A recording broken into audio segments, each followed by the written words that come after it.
Hello everyone, my name is Hendri Manik. In this section, I would like to present to all of you my presentation about a feminist stylistics analysis of Mrs. Dutta Writes a Letter by Chitra Divakaruni. Now let us move to the introduction first.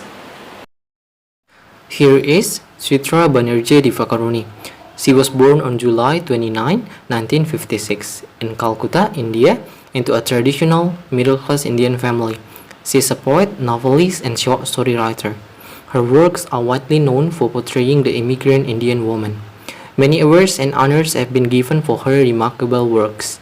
Some of them are her writing has been published in over 50 magazines, including the Atlantic Monthly and the New Yorker, and has been included in over 50 anthologies. In addition, her works have been translated into 13 languages, including Dutch, Hebrew, and Japanese. Mrs. Dutta Writes a Letter is one of her notable works. It was first published in the Atlantic Monthly in 1998 and was included in her second story collection, The Unknown Errors of Our Lives, 2001. This story is also one of the best American stories in 1999 and was adapted as an audiobook in 1999.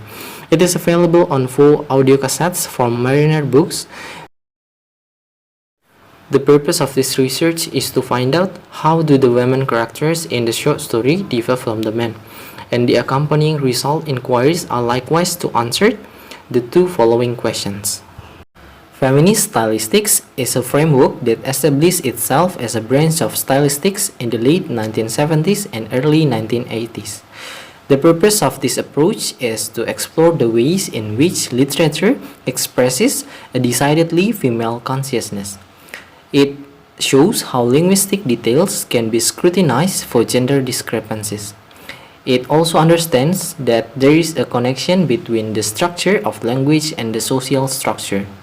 Motivated by issues concerning gender difference and social injustice conveyed through text, there is a need for stylistics analysis to be performed from the point of view of a feminist.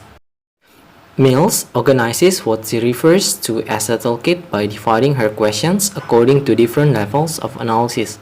She presents questions for analysis at the levels of the word, phrase or sentence and discourse, but only 2 that will be used here. The first one is the word level analysis. This analysis focuses on gender bias that can be seen in the use of individual words or lexical items. The second one is syntactic analysis. It is a common contemporary linguistic belief that words should be analyzed in relation to their context, since their meanings are not contained only within the words themselves. This explanation suggests that text should be analyzed at the level of phrases or sentences. So let us see the summary of the text. The story depicts 2 days in the life of Mrs. Dutta, who had moved into her son's home in America, precisely in California 2 months earlier.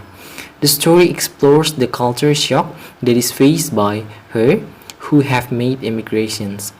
She, which is an Indian widow, faced it while living with her son's Americanized family.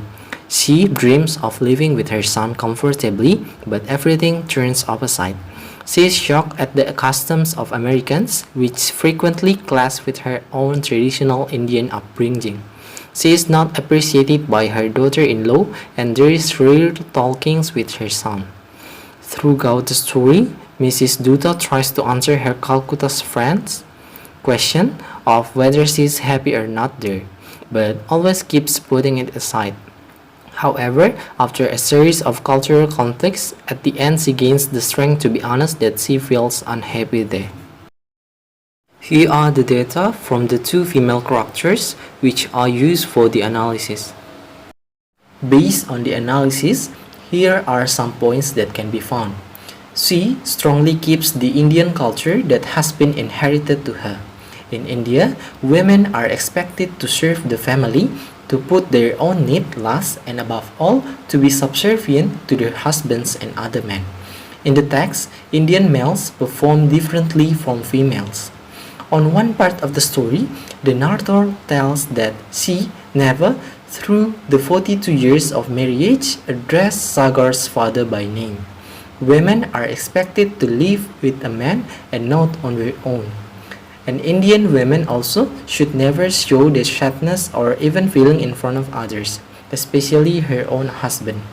From this perspective, women may be seen of not having freedom to actualize herself. Based on this explanation, there is a gender bias that happened in Mrs. Dutta's life. For Shyamali Dutta, she is not subservient to Sagar as Mrs. Dutta is to Sagar's father. She argues with him when she is angry. She does not totally depend on Sagar either. She has her own job outside of the home and expects her own husband to share the house chores with her, a fact that mortifies Mrs. Dutta. She doesn't want that distinction of man and woman from her tradition will rule over herself. She has an independent life, free from any borders that occur because of gender. While other Indian women cannot express their feeling in front of others, she managed to do it. Based on the explanation above, it can be concluded that Shyamali portraying the independent woman. She is free from the dependency of men. Women and men are equal. They have the same right to express themselves.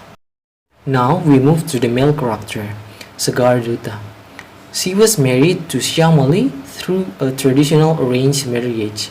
After living there for years, it seems that he has assimilated the American culture, and so has his wife. His features of father, the head of the family, as he has ever seen from his father, now vanish. Here in America, both men and women have the same right, so they have the same freedom that in India a woman may not possess. Things that a husband in India would not do, but here he also has the responsibility of doing it. The sense of fragile can not only be seen from the female figure, but also male figure. Sagar shows the good attitude toward the gender equality. Now, for the phrase or sentence level analysis, there are statements supporting women's dependency to men. The first one, a good wife wakes before the rest of the household. The second, no, no, no, clothes and all is no work for the man of the house. The third, everyone knows a wife's place is with her husband and a widow's is with her son. And the last, women need to be strong, not react to every little thing like this. You and I, Roma, we had far worse to cry about, but we shed our tears invincibly.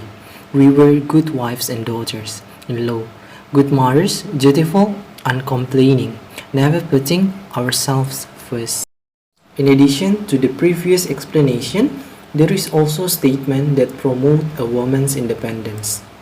The author brings her main idea toward the gender issue that happened massively by saying, in America, we don't believe in men's work and women's work. For conclusion, the story depicts two different kinds of perspectives toward women. The third one, which is shown by Mrs. Dutta, and the fifth by Shyamali, her daughter-in-law. After a series of conflict, Mrs. Dutta is the one who finds that she has been wrong all this time. She let herself to be determined by others and treated unequally for her gender. She gains confidence to show her freedom of choice and speech by seeing her daughter-in-law feature. There are also two different male figures, but the dominant one is Sagar's characteristics. He, as the man, promotes a good attitude toward the gender equality in America. Okay, that's all for my presentation. Thank you so much for your attention.